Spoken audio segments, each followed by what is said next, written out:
Harris. I'm the information specialist with the Synthesis, Economic Evidence and Decision Science group at UConn. So my role primarily is to devise search strategies and run the searches for systematic reviews. Some of you might recognise me or recognise my name because I used to work at Lancashire and South Cumbria NHS Trust. And today we're going to look at searching for the evidence. So have a look at kind of searching to help find some evidence to answer your research question. So we're going to look at planning out the search. We're going to look at the databases that you have available to you and talk about which ones you might want to use.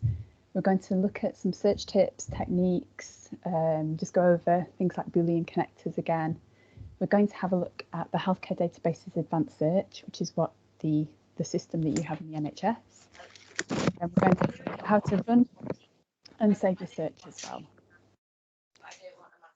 So hopefully you already have a well-structured research question following on from last week, from the session last week. And you'll have used a framework to formulate your question. So last week, James went through the frameworks such as PICO, COCOPOP, SPIDER and PIRD. If you don't have a research question yet, don't worry.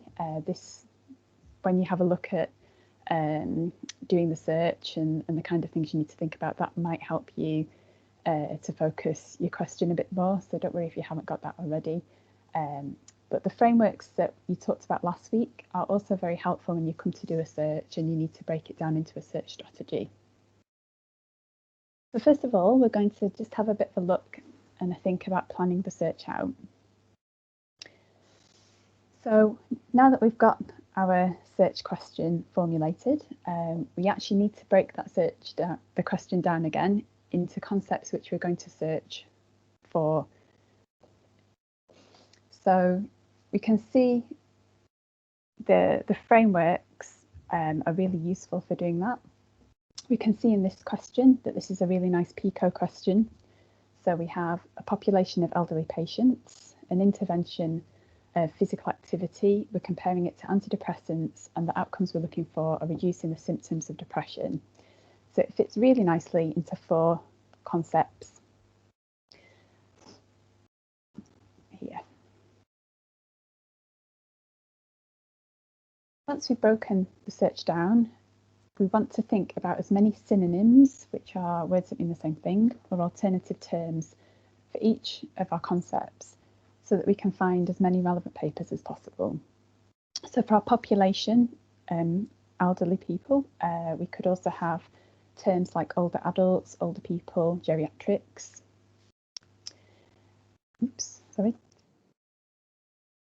The synonym for physical activity is exercise, but you also might want to consider specific types of exercise, so walking, tai chi, yoga.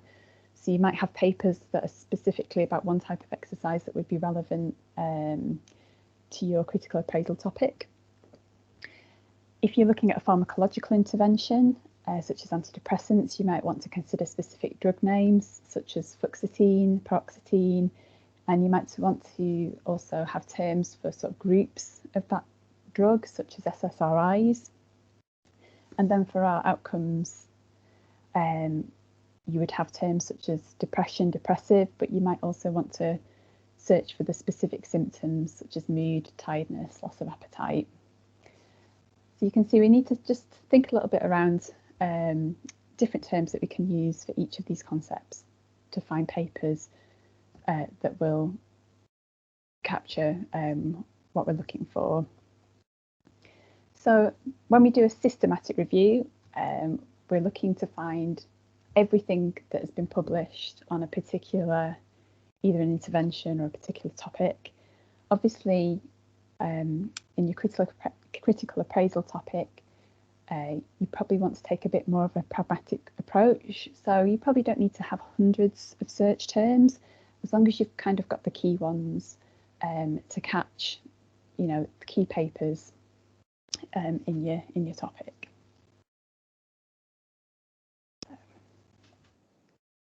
So you can use a concept table to help us plan out and break down the search and plan out the different synonyms that we might and terms that we might want to use. In each of your Teams folders in the files, there is a concept table worksheet. So this week, if you find this a useful thing to do, you can use that to help sort of plan out what terms you're going to use in your search. So you can see in this example, our remote occupational therapy consultations effective for stroke patients. We have a patient and an intervention, so it is a PICO question. So our population is stroke patients, so we would have terms like stroke, cerebrovascular accident, CVA, but our intervention actually kind of has sub-concepts within it. So we're looking at consultations, so consultation, appointment, session, but we're also looking at specifically at remote consultations. So we would have terms for remote, virtual, video conferencing, smartphone, and we also want terms because we're specifically focusing on occupational therapy for OT and occupational therapy. So this is kind of another example of how you might break your question down, but still keeping with the PICO table. If you want to do that this week, if you want to use that to help you plan out your search, that's available to you. Okay, so now we're going to move on to thinking about databases. So just before we have a look at what we've got available to us, just take a few minutes to think about why we might want to use a bibliographic database rather than something like Google Scholar. Do you hear a lot of people, even at the university, you kind of think that academics would be very academic, but a lot of people do say, oh, I don't use databases, I just use Google Scholar. And that's fine. I can understand why people would want to use Google Scholar. It's free, you don't have to log in. The interface is very simple. It's just like the search engine Google. You can quickly do a search and get some results. However, particularly when we're doing a piece of work such as a critical appraisal topic, there are good reasons why you might want to use a proper bibliographic database. So bibliographic databases such as Medline are very well indexed. They're highly structured. A human indexer, apparently some of whom have got advanced biomedical degrees, do the indexing, and the functionality of the platforms, so the websites that you use to search the databases, the functionality is very sophisticated. So that allows you to do a very structured and very complex search if you wish to do a complex search. When you search on Google Scholar, you may find you get a very large number of results returned depending on what you're searching for, which again is problematic because that can be quite unmanageable. But it actually, in fact, only displays the first 1,000 results, and the algorithm used to rank those results, so the order in which it displays, is not transparent. So it's not really clear whether if one person did a search one day, another person doing the same search would get the same results in the same order.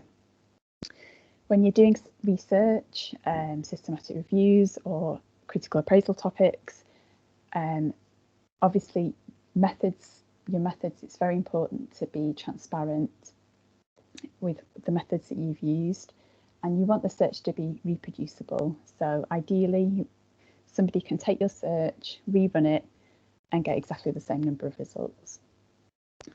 There's also an issue of trustworthiness. So there is some quality control on the bibliographic databases. They have a set list of journals, and there's an approval process for journals to be indexed on databases like Medline, which doesn't occur on Google Scholar. So there are increasing issues with predatory journals and predatory publishing, where publishers will publish articles for a fee, but then they don't do any sort of quality control processes, they don't do the peer review process, and these types of things can be returned on Google Scholar. So although a large amount of content on Google Scholar is great, you do have that risk as well. So using a bibliographic database also provides a little bit more quality control. So the databases you have available in the NHS. So at a national level, the NHS purchases access to 8 databases. So these are available to all NHS staff, no matter what trust you work at. And they are the General general medical databases, Medline and Embase. So they cover all aspects of health research. Embase also has a bit of a pharmacology focus. So Embase is a lot bigger than Medline. You have a lot of conference proceedings in addition to empirical studies, and there are also a lot of animal studies on there.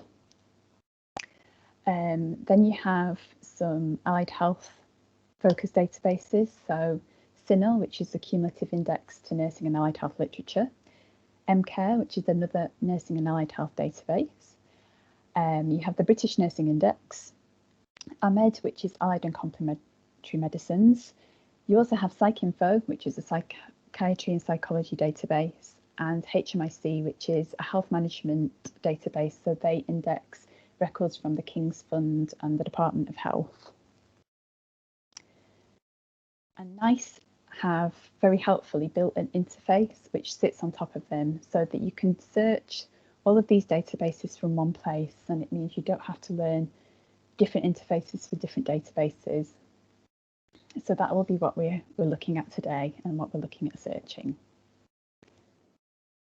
So which database should you use? So for this, for your critical appraisal topic, you probably only need to search one or two databases that are relevant to your area. Like we say, we're not doing a systematic review. We don't want thousands, hundreds and thousands of results. So probably just one or two databases are going to be sufficient for what we want to do. So Medline is a really good general medical database. It covers all subjects relating to health sciences, and that's always a good place to start, I find. Most of the searches that we do start with Medline. If you're searching for allied health literature, you might also want to search CINAHL or MCare. AMED is really good if you're looking at more complementary and alternative therapies. And PsycInfo is quite a useful database as well if your question relates to mental health or learning disability populations. You can also search in Embase, but it's much bigger. I tend to find that I get about double the number of results that I do in Medline. So I think if you're quite new to searching or it's been a while since you did it, I would recommend starting with Medline.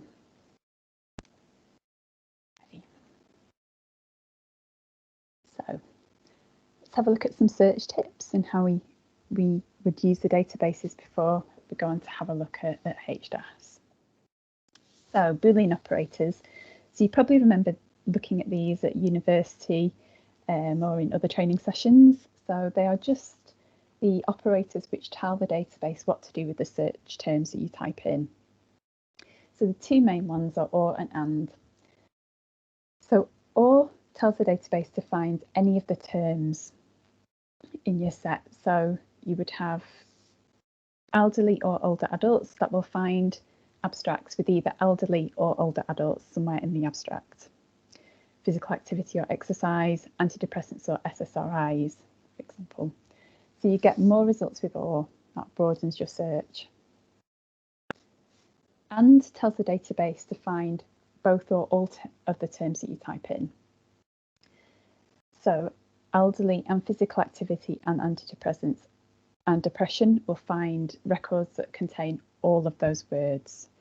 So AND makes your search more focused. Use OR to combine your synonyms and alternative terms, and to combine your concepts together. So in our example, our search might look something like this. So we would have elderly or older adults and physical activity or exercise and antidepressants or SSRIs and depression or mood. So hopefully you can see how that might fit together. So OR is more and makes the search more focused.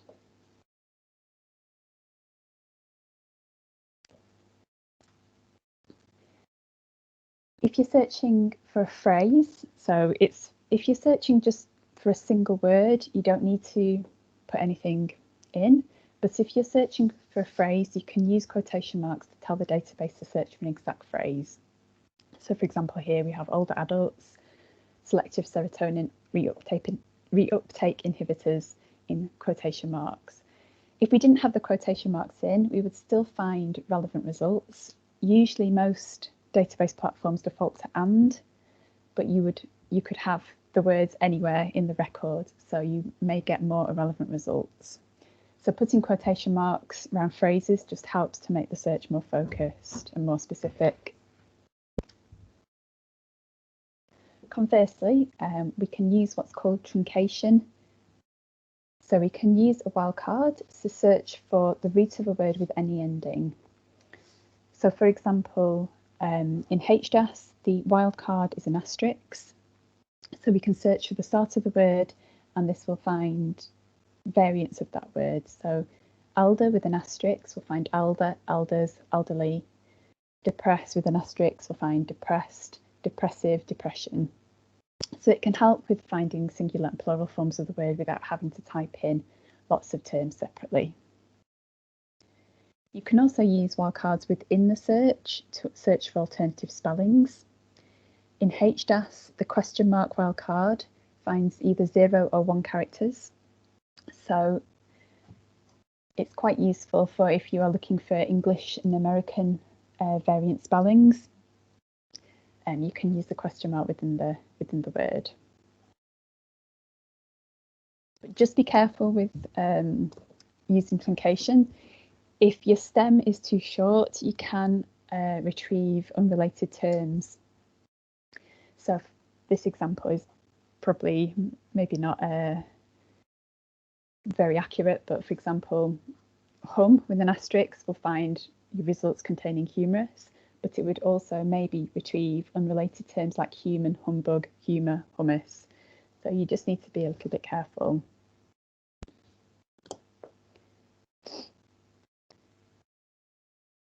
So in your search, you're really looking for a balance between finding as much relevant information as possible, but not finding too much that you have to look through lots of irrelevant results. So it's just finding that balance between making your search too sensitive, so it'll find lots and lots of things, or too specific. So sometimes it takes a little bit of experimentation